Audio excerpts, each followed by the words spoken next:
It's the end of the year.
Welcome back to the vlog.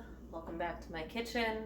We're gonna do some dishes, and I wanted to talk about how I stay motivated all the way through the end of the calendar year, when it's really, really easy to just let things go or say, oh, it's never gonna happen this year, or I tried my best, but that's it. You know, like, there's still a few weeks left, and I think we should talk about it. So let's do some dishes together and talk about what I like to do anyway to get myself through to the end of the year while still, you know, making an effort, as it were. The first thing that I try to do is hype myself up. I like to reflect on everything that I have done this year instead of just thinking of everything that I haven't accomplished. I sit down and I write down what I have gotten done. And it can be something as simple as I bought myself new clothes, or I planned something out by myself. But it's also, you know, important once you write those down to take a minute and literally pat yourself on the back. Throw yourself a little party, get yourself a little treat, because you did it. You did do it. That's really only part one of the number one thing I do. The other part isn't as fun. There can be little treats involved if you want. But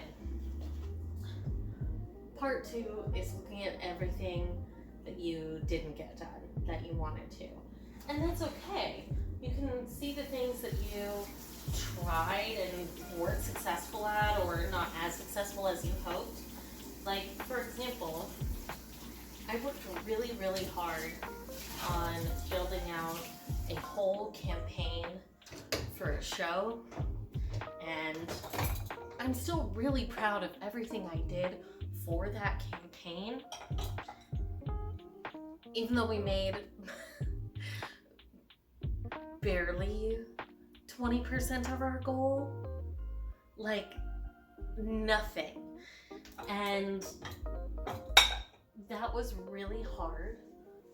But at a certain point, you know, there's only so much you can do.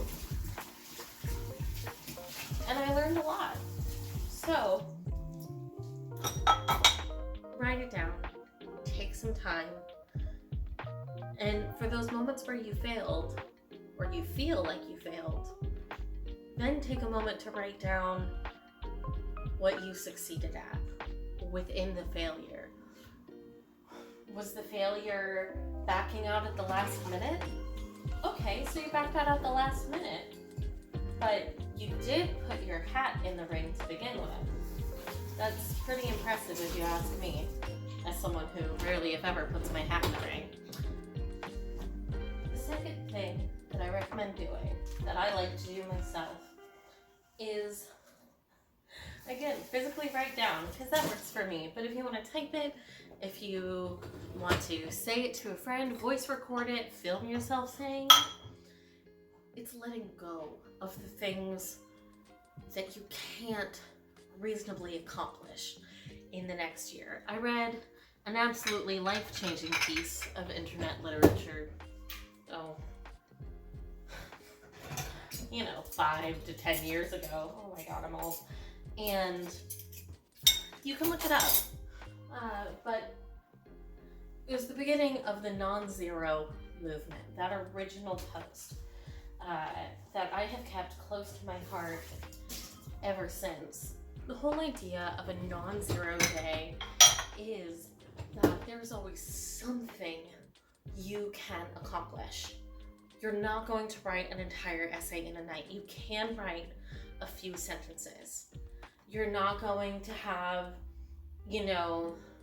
a Baywatch bod in the next 3 weeks, but you can do a singular push-up every day. A singular push-up. You can make sure to eat one meal that is healthy for you. Whether that's mentally healthy, whether that is getting yourself vitamins, minerals, fiber that you don't usually get. You can step outside at lunch if that's something you don't usually do and get the vitamin D. You're not going to suddenly not be clinically depressed overnight, but you can make small choices. And that's not nothing. Just that idea of not nothing. 1 is greater than 0.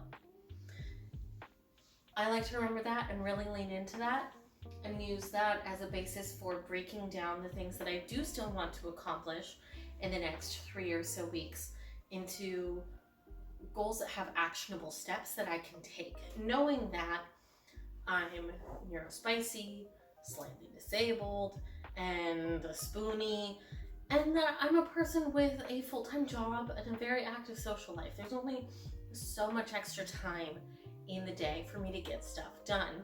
So finding that time, finding the things that like are reasonable, that are maybe low spoon tasks, or saving up things and time in order to do a really high energy, high reward task, great, fantastic.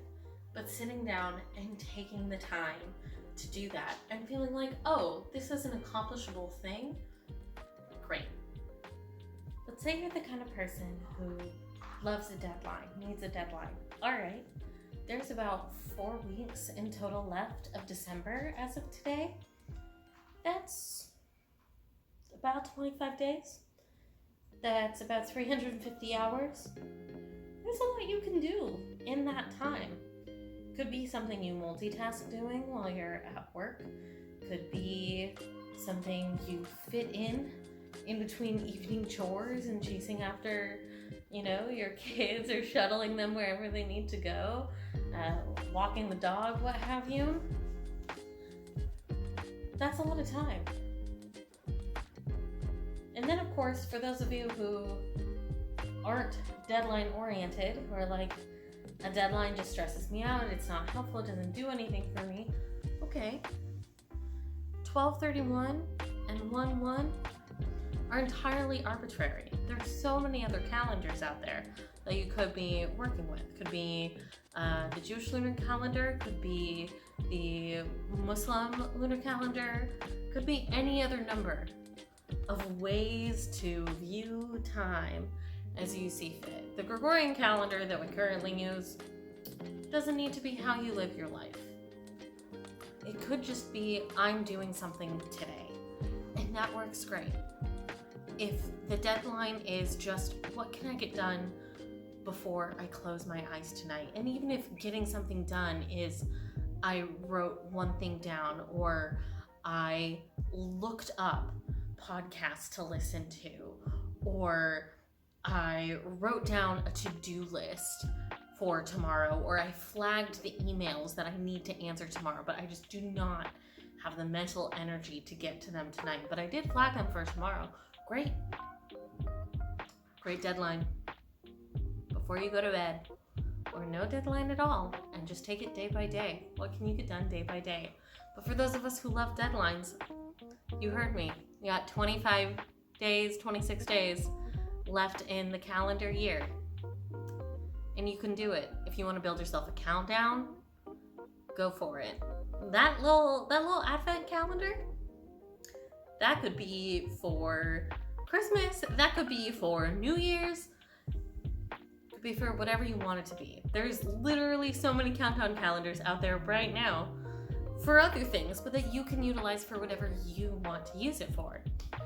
If you love a deadline, you got a deadline. If you don't love a deadline, nothing to worry about. Sometimes what you need is an accountability buddy. Sometimes it's not enough to just say to ourselves, I will do it, I will get it done. It's not particularly motivating. And companies like Copilot, folks who are personal trainers, physical therapists, life coaches, vocal coaches, that is why they do what they do. When someone is an accountability partner, it's a lot easier to get stuff done if you know that there's someone to answer to who's not yourself. Because the thing is, if I set either a reward or a punishment, which by the way doesn't work, we'll get to that later, but if I try to set those kinds of boundaries or stakes for myself, it honestly doesn't work too well. Because I know the lady who did that, she's a bit of a pushover. She won't mind. Whereas, if my accountability partner is another person who I tell, hey, I'm going to do this thing, I want to do this thing, can you check in with me on whether or not I've done it? all of a sudden I have somebody to answer to. All of a sudden there's another person relying on me to get something done. Whether that's work, whether that's socially, whether that's just, in terms of personal self-help. Your accountability partner could be your doctor or your dentist, who you're generally afraid of going to see, but they also want to help you. They're planning on being there for you in the far off future when you finally get an appointment with them. They're going to be checking in. Maybe your accountability partner is your therapist or your psychiatrist. I fully rely on my one-on-ones with my supervisor every week to check in, to make sure I'm on top of things. I also rely on checking in with my partner nightly, if not throughout the day, to make sure I'm on top of how we keep up on things at home and our social commitments. But having another person around isn't something that's available to everyone. Sometimes your accountability partner is just future you.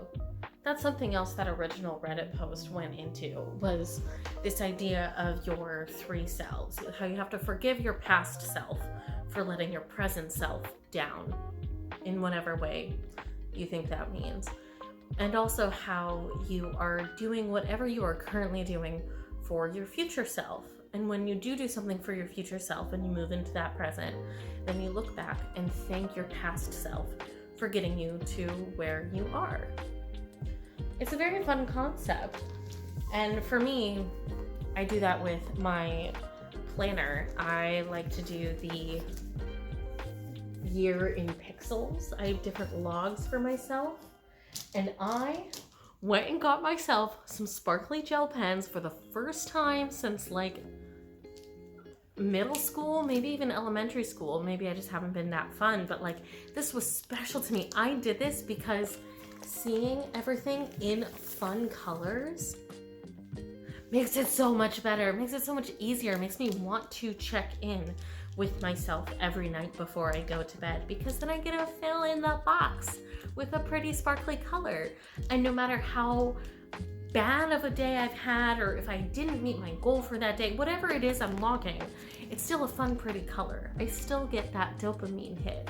I could have a horrible day, but great, that just means I get to use the red, which I never get to use. So it's an opportunity to still end the day with a tiny hit of dopamine, a little bit of comfort,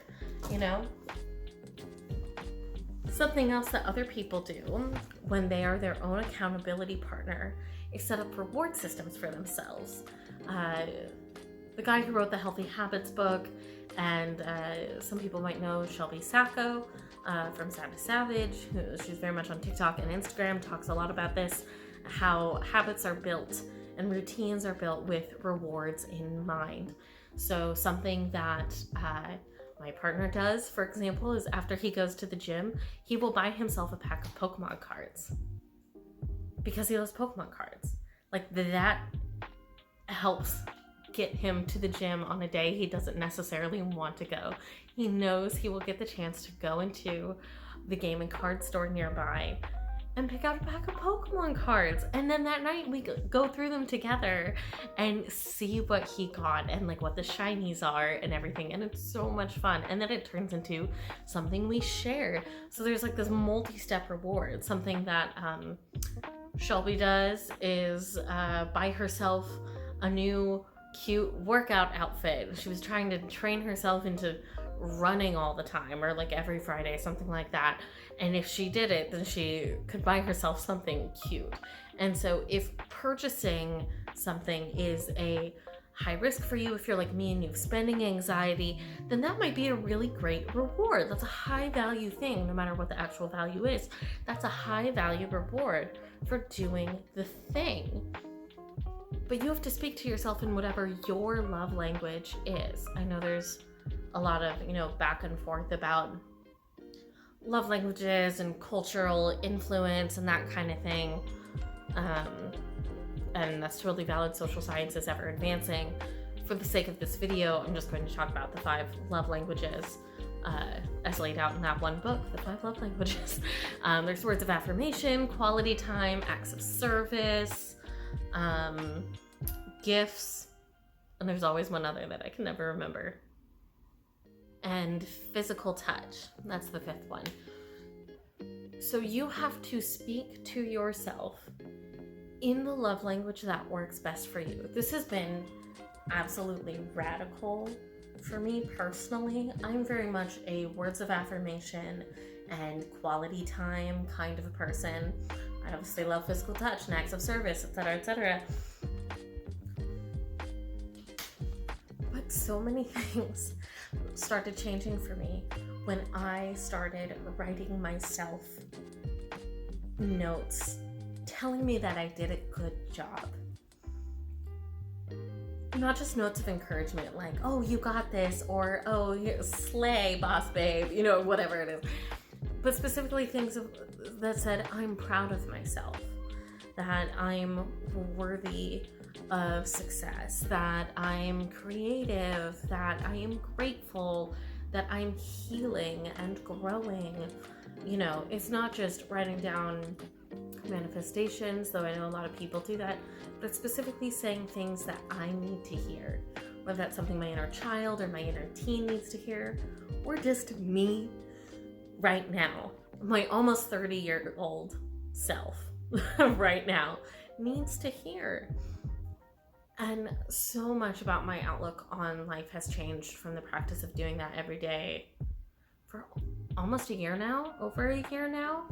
And it was really hard. And like a lot of it can seem very rote, you know, like I picked 10 adjectives, what have you, and I wrote them down every night.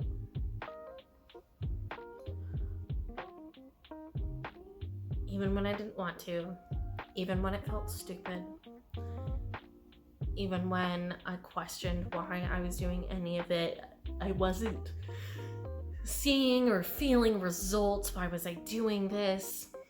But oh my God, the radical shift in my personal self-esteem and self-worth has been wild.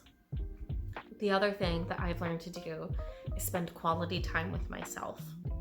I'm very much an extrovert. I'm a person who loves people. My happiest place is either actively with a whole bunch of people and engaging with them, or having quiet time, like being quiet myself, but being surrounded by people, like at a library or solo shopping, that kind of thing. The pandemic really forced me to spend time by myself, and that was like a whole journey that I won't get into.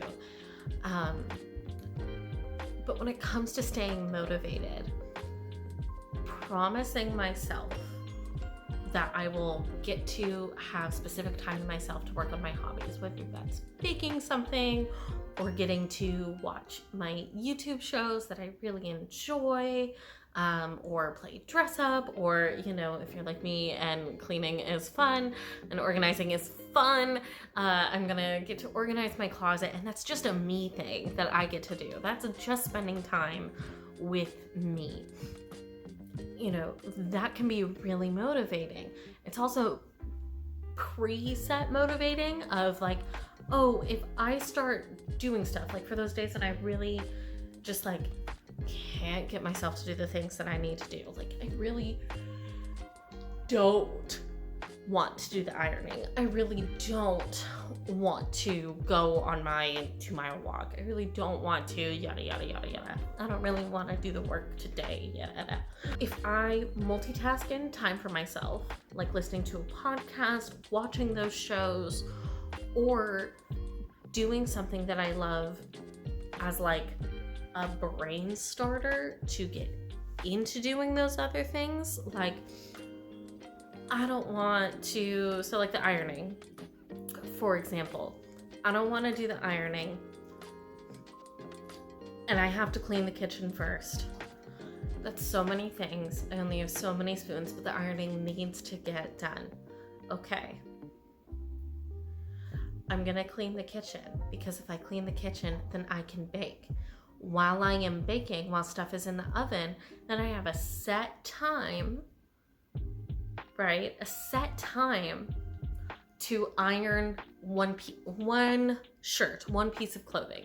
Because often when I'm baking is in batches, wow, that sets me up to do 3 or 4 pieces of clothing in one go, and I get an immediate reward of I baked something and it's fun to bake, and then I have things I can eat that are delicious and to share, which is fun.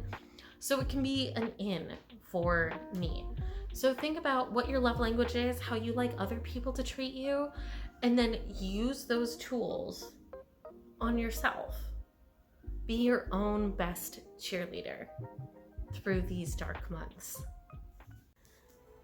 The time between Thanksgiving, American Thanksgiving, and the end of the calendar year can be difficult, can be frustrating, can even cause a lot of people anxiety and frustration and hurt. And that never puts us in a position to be our best selves or to be kind to ourselves or to others, much less to make those last bits of progress or chances at progress towards our goals. But you can do it. I know you can do it because I know I can do it. We got this together. Find an accountability buddy. Do something nice for yourself. Give yourself the deadline or don't. And stay positive. There's so much darkness out in the world right now, including at 4 p.m. when the sun sets. But keep your inner light shining and we'll get through to the end of the year together. You got this. Okay, that's all for tonight. I'll stop talking. Thanks for joining me for another day of Vlogmas. I hope you stick around. We have a lot of fun stuff coming up. So like, add those comments, subscribe, ring the bell, share this video, do all the things, or go follow me on my Instagram or TikTok at @AnnaClaireDay. And I will see you tomorrow for day 6 of Vlogmas. Good night.